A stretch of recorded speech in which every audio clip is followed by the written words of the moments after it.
야고보서 전체의 주제는 온전함, 곧 성숙이라고 이야기할 수가 있습니다. 그런데 문제는 우리가 어떻게 성숙할 수 있느냐 하는 것입니다. 오늘 본문이 야고보서 1장 19절부터 시작이 되어지는데요. 19절 바로 전 구절인 18절에 보면 이런 말씀이 기록되어져 있죠. 자, 1장 18절 말씀 같이 한번 읽어보겠습니다. 시작. 그가 그 피조물 중에 우리로 한 첫 열매가 되게 하시려고 자기의 뜻을 따라 진리의 말씀으로 우리를 낳으셨느니라. 우리의 성숙을 가능하게 만드는 가장 중요한 것이 있는데 그것이 뭐냐면 말씀이라는 것입니다. 말씀. 우리가 이 말씀과 어떤 관계를 맺고 살아가느냐, 여기에 따라서 우리의 성숙이 결정되어집니다. 그런데 여기 18절에 보니까 우리가 새로운 피조물이 되어진 것, 그것은 하나님이 무엇으로 우리를 낳으셨다라고 그렇게 기록하고 있습니까? 진리의 말씀으로 우리를 낳으셨다, 그렇게 기록하고 있습니다. 우리는 진리의 말씀으로 다시 태어난 것입니다. 저와 여러분이 거듭난 것, 저와 여러분이 하나님의 자녀가 되어줄 수 있었던 것, 그것은 하나님의 말씀으로 가능하게 되어진 것이라고 성경은 저와 여러분들에게 이야기하고 있습니다. 자, 그렇다면 다시 태어난 우리가, 거듭난 우리가 어떻게 자랄 수 있을까요? 여기에 대해서 성경은 말씀으로 자랄 수 있다, 이렇게 이야기하고 있습니다. 자, 우리가 말씀으로 다시 태어났어요. 그런데 우리를 자라게 하는 것도 무엇이라고요? 말씀입니다. 우리는 말씀으로 태어났고 말씀으로 자랄 수 있습니다. 이것을 아주 잘 가르친 사람이 베드로입니다. 베드로전서 1장 23절 말씀 같이 한번 읽어보겠습니다. 시작. 너희가 거듭난 것은 썩어질 씨로 된 것이 아니요 썩지 아니할 씨로 된 것이니 살아있고 항상 있는 하나님의 말씀으로 되었느니라. 자, 우리가 거듭난 것, 무엇으로 거듭났느냐? 썩지 아니할 씨, 곧 하나님의 살아있고 항상 있는 말씀으로 우리가 거듭났다, 그렇게 이야기하고 있어요. 그런데 여기에서 끝나지 않아요. 베드로의 이야기는 계속되어집니다. 자, 베드로전서 2장 2절에 있는 말씀 같이 한번 읽어보겠습니다. 시작. 갓난아기들 같이 순전하고 신령한 젖을 사모하라. 이는 그로 말미암아 너희로 구원에 이르도록 자라게 하려 함이라. 자, 거듭났으면 영적 어린아이예요. 영적 어린아이. 내가 거듭났다, 이것은 내가 굉장한 수준에 도달한 것을 말하는 것이 아닙니다. 거듭났다라고 하는 것은 이제 막 태어난 영적 어린아이가 되어졌다 라는 것을 의미합니다. 여러분, 갓난아기들에게 있어서 가장 큰 과제는 무엇일까요? 우리 사무실에 이제 돌도 안 된, 이제 막 태어난 어린아기가 한 명 있는데 저 아이에게 있어서 가장 큰 숙제, 여러분 뭘까요? 자라나는 것입니다. 자라나는 것. 그런데 아이가 자라려면 제일 필요한 것이 뭘까요? 젖이에요. 젖. 자, 그래서 베드로도 그것을 사모하라 라고 이야기하고 있습니다.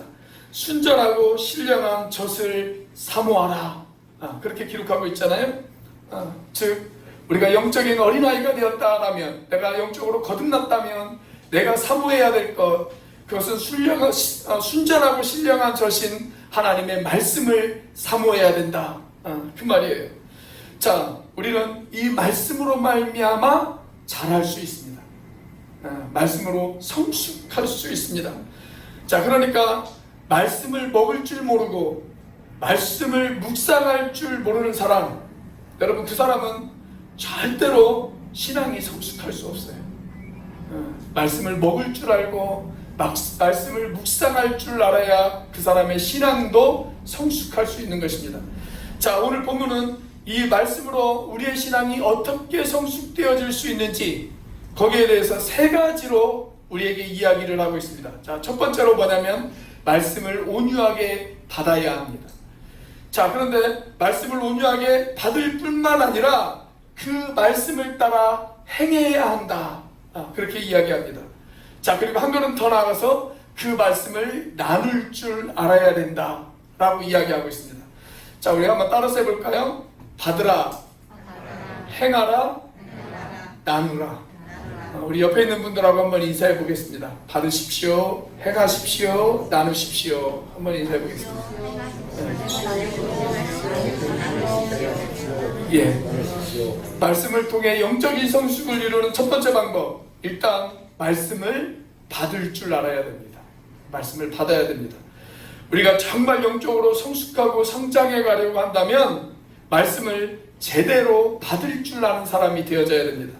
자, 21절 말씀입니다. 같이 한번 읽어보겠습니다. 시작. 그러므로 모든 더러운 것과 넘치는 악을 내버리고 너희 영혼을 능히 구원할 바 마음에 심어진 말씀을 온유함으로 받으라. 여기 말씀을 온유함으로 받으라. 그렇게 기록하고 있죠. 여러분, 우리가 말씀을 어떻게 받을 수 있을까요? 제가 예전에 서울 대공원교회에서 사역할 때 우리가 말씀을 어떻게 받을 수 있습니까? 라고 질문을 던졌더니 한 청년이 이렇게 대답을 하더라고요. 네, 두 손으로 공손하게 받아야 됩니다. 그렇게 이야기를 하더라고요. 두 손으로 공손하게 받는 것이 아니라 우리가 말씀을 제대로 받으려면 무엇을 해야 되느냐? 말씀을 제대로 받기 위해서는 세 가지의 훈련이 필요해요. 세 가지의 훈련. 자, 첫 번째 훈련, 말씀을 듣는 훈련이 있어야 됩니다. 말씀을 듣는 훈련이 있어야 돼요. 자, 야고보는 오늘 본문 말씀을 이야기하면서 우리가 말씀으로 성숙하기 위해서, 그리고 말씀을 잘 받기 위해서 우선 들음의 중요성을 강조하는 것으로 오늘 본문을 시작하고 있습니다. 자, 오늘 본문 19절 말씀이죠. 같이 한번 읽어보겠습니다. 시작. 내 사랑하는 형제들아, 너희가 알지니 사람마다 듣기는 속히 하고 말하기는 더디하며 성내기도 더디하라. 자, 여기서 뭐라고 말씀하고 있습니까? 먼저 듣는 것은 속히 하라. 그렇게 이야기하고 있어요. 듣는 것은 속히 하라. 자, 그리고 뭘 더디하라고요? 말하기를 더디하라. 그렇게 이야기하고 있죠. 말하기를 더디하라. 여러분, 말을 많이 하다 보면 듣지를 못해요. 듣지를 못해요. 내가 내 말만 하다 보면 상대방의 이야기를 잘 듣지 못하죠. 신앙생활도 마찬가지예요. 신앙생활도 하다 보면 내 주장이 강한 사람, 내 고집이 강한 사람, 여러분, 그런 사람들은 하나님의 말씀을 제대로 못 들을 확률이 아주 높습니다. 아주 높아요. 상대방의 이야기에 귀를 기울여야 되는 것처럼 하나님의 말씀 앞에 귀를 기울일 수 있어야 합니다. 자, 그래서 말하는 것보다 듣는 것을 속히 하라고, 말하는 건 더디하고 듣는 것을 속히 하라고 성경은 저와 여러분들에게 그렇게 권면하고 있어요. 특별히 지도자일수록 듣는 연습을 많이 해야 합니다. 그래서 무엇인가를 결정하기 이전에 백성들의 이야기를 잘 듣고 국민들의 생각을 잘 들을 수 있어야 됩니다. 나라만 그런 게 아니에요. 가정도 마찬가지예요. 가정도. 여러분, 사실 가정에서 생기는 대부분의 문제는 무슨 문제 때문에 생기냐면 감정적인 문제 때문에 생길 확률이 상당히 높아요. 감정적인 문제.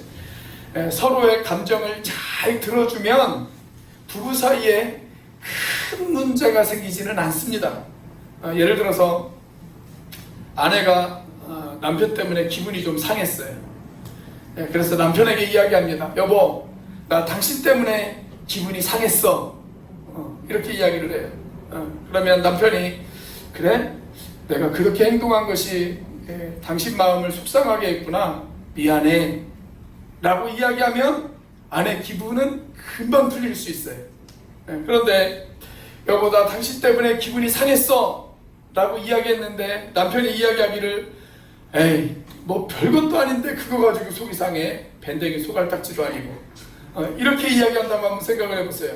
그럼 어떻게 될까요?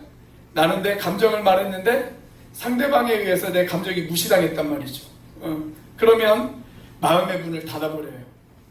그래서 나중에 그것들이 쌓이고 쌓이다 보면 크게 폭발할 수가 있습니다. 그러니까 잘 잘 들어주기만 해도 정말 멋진 남편이 되어줄 수 있는 겁니다. 사실 제가 지난주에 저희 자매에게 엄청 혼났습니다. 엄청 혼났어요. 전화를 했는데 말 무시하고 제가 전화를 끊었다고 엄청 혼이 났습니다. 그래서 제가 오늘 지금 자비파라는 심정으로 말씀을 드리는 겁니다. 하필 딱 오늘 부분이 그 말씀이라 어쩔 수 없이 제가 자비파라는 심정으로 말씀을 드립니다. 그런데 아내 말을 잘 들어줘라 라고 이야기를 했더니 어떤 분은 오버하시는 분들도 있어요. 그래서 아내가 밖에서 기분 나쁜 일이 좀 있었어요. 옆집 여자와 싸웠어요. 그래서 남편에게 이야기합니다. 내가 옆집 여자 때문에 속상해 죽겠어. 그렇게 이야기를 했어요. 그랬더니 남편이 오버해가지고 그 이야기를 듣자마자 그래? 내가 이놈의 편대를 그냥 그러면서 옆집으로 쳐들어갔다고 한번 생각을 해보세요. 그럼 어떻게 되어질까요? 나중에 그 문제 수습하느라고 더 큰 감정의 골이 생길 수가 있습니다. 그러니까 아내가 그렇게 이야기하는 것은 그 문제를 해결해 달라고 이야기하는 것이 아니죠. 그냥 내 감정 이해해주고 내 이야기를 좀 잘 들어달라, 그 마음으로 이야기하는 것입니다. 그때 잘 들어주는 남편이 좋은 남편입니다. 우리 옆에 좌우에 형제님들이 있으면 이렇게 한번 인사해 보겠습니다. 당신도 좋은 남편이 될 수 있습니다. 한번 인사해 보세요. 당신도 좋은 남편이 되어줄 수 있습니다. 여러분, 우리 강현영지 알았죠? 아이들을 키울 때도 마찬가지예요. 가끔 아이들이요 때를 쓰고 울 때가 있어요. 그렇죠? 왜 때를 쓰고 울까요? 제가 어제 문구점을 좀 갔는데 문구점 아이에서 한 7살 정도, 한 8살 정도 되는 아이가 남자아이인데 아주 들어 누웠더라고요. 들어 누웠어요. 왜 때를 쓰고 고집을 피울까요? 그건 뭐냐면 자기가 무엇인가를 결정하고 싶은 감정을 표현하는 것입니다. 쉽게 말하면 나도 이제 조금 컸으니까 사람 대접 좀 해달라, 내 이야기도 사람 소리로 좀 들어달라, 이 이야기예요. 보통 한 3살 이후부터 이런 표현들이 조금씩 나타나기 시작을 하고 사춘기가 되어지면 이제 그게 정점에 도달을 합니다. 그런데 그때 그것을 무시하거나 무조건 혼내기만 하면 어떻게 되어질까요? 아이들이 자신의 문을 닫아버려요. 마음의 문을 닫아버립니다. 그리고 그것이 계속 반복되어지다 보면 나중에 커서 자신의 고민에 대해서 그리고 자신의 문제점에 대해서 부모와 진지하게 대화를 하지 않으려고 합니다. 왜냐하면 어릴 때 자신의 감정을 표현하는 마음의 문을 닫아버렸기 때문에 그렇습니다. 그러니까 아이들이 고집을 부리고 때를 쓸 때 좋은 부모는 잘 들어주는 연습을 해야 합니다. 잘 들어주는 연습. 물론 대신 부모가 원칙은 정해야 돼요. 원칙은 네가 아무리 때를 써도 되는 일이 있고 안 되는 일이 있어. 이 기준은 분명하게 세워야 됩니다. 그리고 아이에게 그걸 계속 가르쳐야 돼요. 그럼에도 불구하고 아이의 이야기를 계속 들어주는 연습을 해야 한다는 거예요. 그러면 아이들이 커서도 자신의 고민에 대해서, 자신의 아픔에 대해서 부모와 같이 이야기할 줄 아는 아이가 되어집니다. 자, 그런데 신앙도 마찬가지입니다. 신앙도 잘 들을 줄 아는 사람이 영적으로 성숙한 사람입니다. 탈무드에 보면 이런 이야기가 있어요. 창조주가 우리에게 2개의 귀를 주셨는데 왜 입은 하나만 주셨는가? 그것은 듣는 것을 말하는 것보다 2배로 많이 하라고 하는 창조주의 뜻이다. 그런 말이 있습니다. 기가 막힌 말이지 않습니까? 그래서 가장 훌륭한 사람은 어떤 사람이냐? 자, 1번. 가장 훌륭한 사람 1번입니다. 양쪽 귀로 듣고 그 말을 가슴에 새기는 사람입니다. 이 사람이 가장 훌륭한 사람입니다. 자, 그런데 2번도 있어요. 2번은 어떤 사람이냐? 이쪽 귀로 듣고 이쪽 귀로 흘려 보내는 사람입니다. 이게 2번입니다. 자, 3번도 있어요. 3번은 누구냐면 양쪽 귀로 듣고 입으로 다 쏟아내는 사람입니다. 이 사람이 3번입니다. 자, 우리 옆에 분에게 다시 한번 인사해 보겠습니다. 1번입니까? 2번입니까? 3번입니까? 한번 물어보세요. 물어보실 때까지 계속 인사시킬 거예요. 1번입니까? 2번입니까? 3번입니까? 자, 여러분, 잘 듣는 연습이 있어야 된다는 거예요. 성숙한 신앙인이 되려면 잘 듣는 연습이 있어야 된다. 여러분, 믿음은 어디에서 난다고요? 믿음은 들음에서 납니다. 자, 들음은 무엇으로 납니까? 그리스도의 말씀으로 말미암느니라. 성경이 그렇게 기록되어 있잖아요. 그러니까 우선 잘 들어야 돼요. 사람의 말도 잘 들어야 하지만 무엇보다 하나님의 말씀을 잘 들을 줄 알아야 합니다. 자, 말씀을 듣고 말씀을 잘 듣는 훈련, 이게 첫 번째 훈련이에요. 자, 그런데 두 번째 훈련이 있어요. 그게 뭐냐면 온유함으로 말씀을 받는 훈련이 있어야 돼요. 온유함으로 말씀을 받을 줄 알아야 됩니다. 말씀을 온유함으로 받아야 된다. 그냥 듣기만 하면 안 돼요. 그 말씀을 온유함으로 받을 줄 알아야 된다. 그냥 받는 게 아니고 온유함으로 받으라. 그렇게 기록되어 있죠. 우리 산상수훈에 보면 예수님께서 하신 팔복 가운데 이런 말씀이 있습니다. 온유한 자는 복이 있나니 그들이 땅을 기업으로 받을 것이다. 그런 말씀이 있어요. 여기서 온유라고 하는 말은 자기의 분노의 감정을 조절하는 태도를 말하는 것입니다. 그래서 온유의 반대가 무엇일까요? 온유의 반대. 온유의 반대는 한 단어로 이야기한다면 분노입니다. 분노. 여러분, 마음에 분노가 가득 찬 사람은요, 절대 다른 사람의 이야기를 귀담아 듣지 않습니다. 분노가 내 마음에 가득하다. 다른 사람의 이야기가 들리지 않아요. 다른 사람이 아무리 이야기해도 그 이야기가 들리지를 않습니다. 그런데 여러분 주변에 남의 이야기를 잘 들어주는 사람을 한번 생각해 보십시오. 남의 이야기를 잘 듣고 다른 사람의 이야기를 경청할 줄 아는 사람, 여러분 그 사람을 한번 떠올려 보세요. 그 사람의 특징이 뭔지 아십니까? 온유합니다. 마음이 참 온유해요. 여러분, 하나님과의 관계에도 마찬가지예요. 어떤 사람이 하나님의 말씀을 잘 들을 수 있을까요? 마음이 온유한 사람이 하나님의 말씀을 잘 들을 수 있습니다. 자, 그래서 여기 듣는 이야기를 하다가 갑자기 성내는 이야기가 나와요. 자, 19절 말씀을 보면 듣는 것은 빨리 하고 말하는 것은 더디하라. 그리고 나서 뭐가 나와요? 성내는 것도 더디하라. 그렇게 이야기합니다.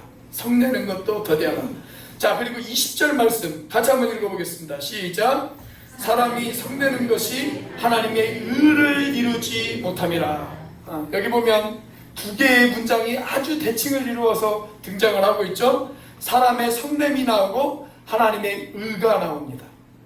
여러분, 우리가 자꾸 분노하면, 그래서 내 마음에 있는 분노의 감정을 내가 조절하지 못하면 그 사람은 절대 하나님의 의를 이룰 수가 없습니다.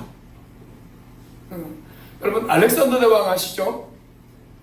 이 알렉산더가 어느 날 눈물을 흘리면서 이런 이야기를 했다고 그래요. 막 눈물을 흘리자 알렉산더의 부하가 이렇게 질문을 던졌습니다. 황제요, 왜 우십니까? 그렇게 물어봤어요. 그때 알렉산더가 이런 유명한 말을 하겠다고 그러죠. 더 이상 정복할 땅이 없어서 운다. 그렇게 이야기를 했다고 그러잖아요. 자, 전 세계를 정복한 이 알렉산더, 그런데 이 알렉산더가 평생을 두고 후회할 만한 일이 있었어요. 그게 뭐냐면 자기의 아주 친한 친구이면서 참모였던 사람이 한 사람이 있었거든요. 클레이토스라고 하는 참모가 있었어요. 아주 어릴 때부터 자기와 친하게 지냈던 친구이자 또 자기가 황제가 되어지자 자기 밑에서 부하로 자기를 아주 충성스럽게 섬겼던 사람이 이 클레이토스라고 하는 사람입니다. 그런데 어느 날 이 클레이토스라고 하는 사람이 술을 몽땅 마셨어요. 그리고 술김에 알렉산더에 대해서 좀 모욕적인 언어를 내뱉었습니다. 그런데 그 이야기를 듣고 알렉산더가 순간적으로 자기의 분노를 조절하지 못했어요. 그래서 화가 나가지고 자기 옆에 있는 창을 집어서 이 클레이토스에게 집어 던졌습니다. 그래서 그렇게 자기의 친구이자 부하였던 클레이토스를 죽였어요. 그것을 알렉산더는 평생을 두고 후회했다 라고 그렇게 전해져 내려오고 있습니다. 그래요 여러분, 온 세상을 다 정복해서 더 이상 정복할 땅이 없어서 운다라고 했던 이 알렉산더. 그런데 정작 자기 마음에 있는 분노는 정복하지 못했다라는 거예요. 여러분, 사람의 성냄이 하나님의 의를 이룰 수 없다고 성경은 저와 여러분들에게 경고하고 있습니다. 자기의 마음을 다스릴 줄 알아야 그 사람에게 하나님의 음성이 들려오는 거예요. 내 안에 분노의 감정들, 내 안에 있는 화냄들, 성냄들, 여러분 그걸 다스릴 줄 알아야 돼요. 그걸 다스려야 하나님의 음성이 내 귀에 들려올 수 있어요. 자, 말씀을 잘 받기 위해서는 일단 잘 들어야 합니다. 그리고 온유함으로 그 말씀을 받아야 합니다. 그런데 우리가 또 하나 명심해야 될 훈련이 있습니다. 그게 뭐냐면 잘 심어야 한다는 것입니다. 잘 심어야 한다. 자, 21절 말씀에 보면 바로 그것이 기록되어 있죠. 잘 심어야 된다. 우리가 잘 들었으면, 온유함으로 그 말씀을 받았다면 이제는 그 말씀을 내 마음에 심어야 됩니다. 심어야 된다. 그러니까 여러분, 잘 듣는다라는 것은 그냥 설교를 잘 들으라 이야기가 아니에요. 물론 설교를 잘 듣는 것도 포함이 되지만 더 중요한 것은 뭐냐면 여러분들이 개인적으로 하나님의 말씀을 깊이 묵상할 줄 알고 하나님의 말씀을 읽을 줄 알아야 된다는 거예요. 하나님의 말씀을 읽을 줄 알아야 된다. 하나님의 말씀을 깊이 묵상할 줄 아셔야 돼요. 오랜 옛날부터 성경을 깊이 묵상하는 것을 가리켜서 우리 믿음의 선배들은 뭐라고 불렀냐면 렉시오 디비나 이렇게 불렀습니다. 렉시오 디비나. 우리 지난 한 주 동안 지구촌교회 식구들이 제주 땅에 내려와서 열심히 수고하고 애를 썼는데, 지구촌교회에서 운영하는 가평에 필그림하우스라고 하는 수양관이 있어요. 그런데 그 필그림하우스에 가보면 아주 작은 도서관이 하나 있습니다. 작다고 해도 이 공간보다 좀 커요. 그런 도서관이 있어요. 그런데 그 도서관 이름이 뭐냐면 렉시오 디비나입니다. 렉시오 디비나가 무슨 뜻이냐면 거룩한 독서, 이런 뜻을 가지고 있어요. 여러분, 성경을 읽는 것, 그것은 거룩한 독서입니다. 특별히 여러분들이 성경을 읽을 때 그냥 눈으로만 성경을 읽지 말고 그 성경을 소리내어서 한번 읽어보십시오. 내가 성경을 소리내어서 읽으면 그 소리가 내 귀에 들려요. 내 귀에 들려요. 그 소리를 들으면서 온유한 태도로 마음의 분노를 가라앉히고 그렇게 하나님의 말씀을 받아보십시오. 그리고 그 말씀을 여러분들의 마음에 심어보십시오. 그러면 그 말씀이 언젠가 자라서 열매가 맺히고, 그리고 그 말씀이 여러분들의 삶을 변화시킬 것입니다. 여러분, 심는다 그러면 제일 먼저 떠오르는 비유가 하나 있죠. 예수님께서 씨 뿌리는 비유를 이야기하시잖아요. 씨 뿌리는 비유. 그 씨 뿌리는 비유에 보면 4가지의 밭이 나오죠. 그런데 4가지의 밭 중에서 열매를 맺은 유일한 밭, 어떤 밭입니까? 옥토. 좋은 땅에 심겨진 씨앗만이 자라서 열매를 맺었다라고 그렇게 성경은 이야기하고 있습니다. 여러분, 그런데 열매를 맺을 수 있는 좋은 땅이 어떤 땅이냐? 그 비유를 보면 열매를 맺은 좋은 땅은 순종할 마음으로 말씀을 받는 땅. 여러분, 그 땅이 좋은 땅이래요. 순종할 마음으로 말씀을 받는 땅. 그러니까 여러분들이 말씀을 묵상할 때, 말씀을 읽을 때 그냥 머리로만 말씀을 읽으면 그건 그냥 지식이에요. 지식. 그런데 그것이 지식으로 끝나지 않고 열매를 맺으려면 어떻게 해야 될까요? 순종할 마음을 가지고 말씀을 읽으셔야 됩니다. 내가 이 말씀을 순종해야 되겠다. 이 말씀을 읽고 나에게 감동되어진 이 말씀 앞에 내가 순종해야 되겠다. 여러분, 그 마음으로 말씀을 받는 사람, 그 마음으로 말씀을 받으면 어떻게 되어진다고요? 마음에 심겨져요. 그 말씀이 마음에 심겨져요. 그리고 열매를 맺혀요. 여러분의 심령에 하나님의 말씀이 심겨지고 열매를 맺는 그런 저와 여러분이 되시기를 주님의 이름으로 축원합니다. 자, 말씀을 통해 영적인 성숙을 이루는 방법, 두 번째 방법 무엇이 있을까요? 말씀을 행해야 합니다. 말씀을 행해야 합니다. 자, 22절 말씀 같이 한번 읽어보겠습니다. 시작. 너희는 말씀을 행하는 자가 되고 듣기만 하여 자신을 속이는 자가 되지 말라. 자, 여기 보면 말씀을 행하는 자가 되라 라고 이야기하고 있죠. 듣기만 하면 어떻게 되어진다고요? 자신을 속이는 사람이 된다. 그렇게 이야기하고 있습니다. 여러분, 말씀을 듣기는 들었는데 내가 10년을 교회 다니고 20년을 교회 다니면서 내가 하나님의 말씀을 들었는데 왜 그 말씀이 내 삶을 변화시키지 못하고 내 인격을 변화시키지 못할까요? 듣기만 해서 그래요. 듣기만 해서. 실행에 의지가 없어서 그렇습니다. 정말 내가 이 말씀을 가지고 살겠다, 그 의지가 없이 그냥 듣기만 한 것입니다. 그러니까 내 삶이 변화가 되어지지 않는 거예요. 그런데 오늘 성경은 그것을 가리켜서 그냥 듣기만 하는 행위, 그것을 가리켜서 뭐라고 이야기를 한다면 자신을 속이는 행위다, 그렇게 이야기하고 있습니다. 듣기만 하는 사람, 그 사람은 자신을 속이는 사람이다, 그렇게 이야기하고 있어요. 자, 23절 말씀에 보면 이렇게 말씀을 듣고 행하지 않는 사람을 가리켜서 어떻게 비유했습니까? 자, 23절과 24절 같이 한번 읽어보겠습니다. 시작.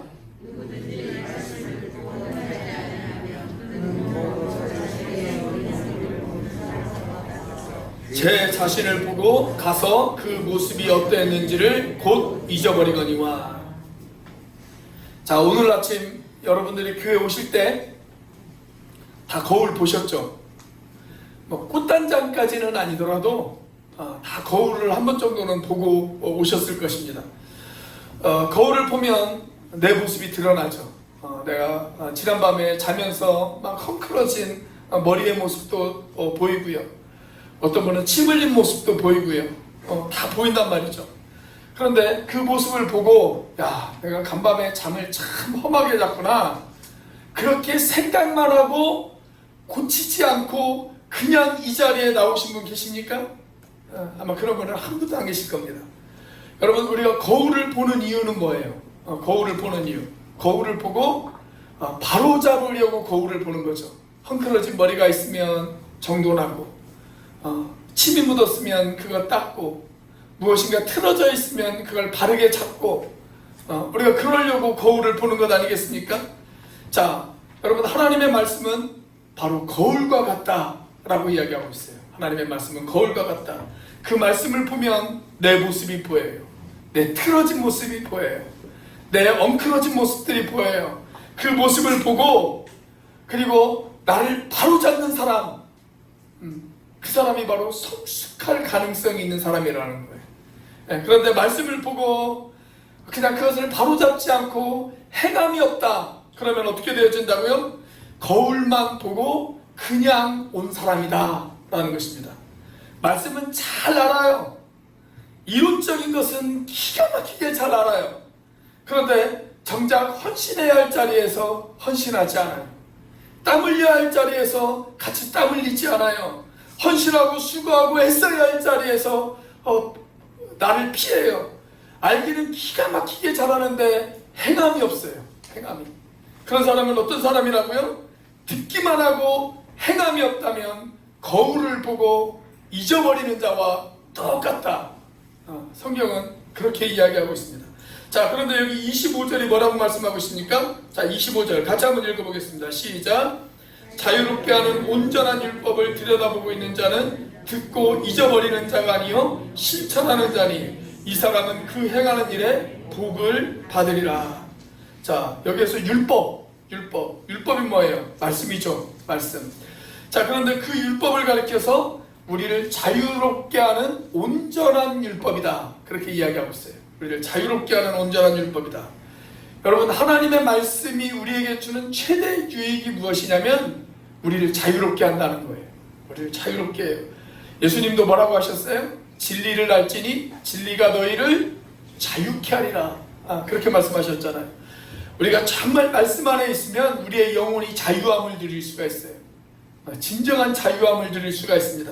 자, 그런데 여기 이런 표현도 등장을 해요. 자유롭게 하는 온전한 율법을 어떻게 한다고요? 들여다보고 있는 자라는 표현이 등장합니다. 들여다보고 있는 자. 이것은 말씀을 대하는 우리의 태도를 가리키는 것이죠. 여러분, 말씀을 건성건성 봐서는 안 된다. 그 말씀을 어떻게 해야 된다고요? 잘 들여다봐야 된다라는 겁니다. 잘 들여다봐야 된다. 그런데 말씀을 잘 들여다보는 목적이 뭐예요? 그냥 단순히 지식적인 정보를 얻기 위해서 말씀을 들여다보라는 것이 아니에요.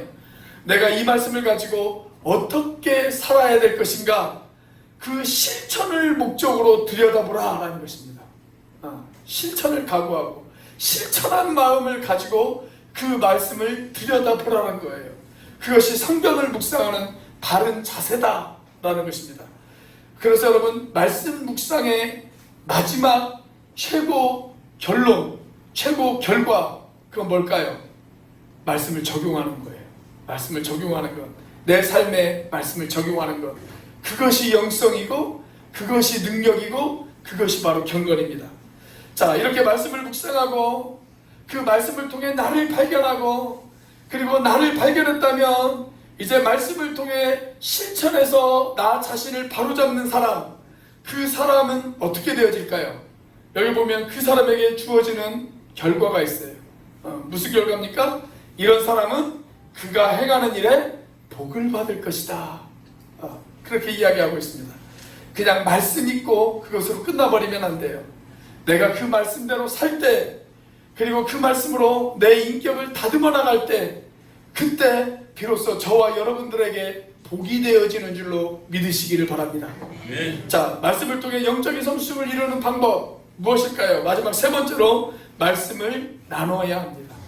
말씀을 나눌 줄 알아야 됩니다. 자, 우리가 정말 성숙한 사람이 되려면 첫째는 뭘 해야 된다고요? 말씀을 온유함으로 받을 수 있어야 됩니다. 둘째는 뭐예요? 말씀을 행해야 합니다. 실천을 목적으로 하나님의 말씀을 읽어야 됩니다. 그런데 실천했다고 해서 그냥 내 성숙이 이루어지는 것이 아니에요. 실천했다고 내 성숙의 완성이 이루어지는 것이 아닙니다. 야고보는 한 걸음 더 나아가서 정말 성숙한 사람의 마지막 단계는 무엇이냐? 나눌 줄 아는 사람이다. 그렇게 이야기하고 있습니다. 나눌 줄 아는 사람이다. 자, 아까 말씀을 보면 말씀을 행하는 사람, 25절 말씀을 보면 말씀을 행하는 사람에게는 뭐가 있다고요? 복이 있다. 그렇게 말씀하고 있죠. 복이 있다. 여러분, 복받은 사람의 증거가 뭘까요? 내가 복받은 사람입니다. 그 증거가 뭐예요? 저는 여러분들이 정말 복받기를 원합니다. 여러분들이 정말 복받는 사람이 되시기를 주의 이름으로 축원합니다. 자, 그런데 내가 복을 받았다. 이 증거가 뭐예요? 복을 받았다라고 하는 증거가 뭐냐면 복을 나눌 수 있어야 돼요. 그게 증거예요. 복을 받았다면 그 복을 나눌 수 있는 사람이 복 받았다라고 하는 증거가 되어지는 거예요. 자, 이렇게 복을 나누는 행위, 그것을 가리켜서 성경은 한 단어로 이야기합니다. 그게 뭐냐면 경건이라고 이야기합니다. 경건. 우리가 이 경건이라고 하는 말도 많이 오해하는 단어 가운데 하나인데, 보통 경건하게 사십시오 이렇게 이야기하면 그냥 거룩하게 사는 것, 그걸 생각할 때가 많아요.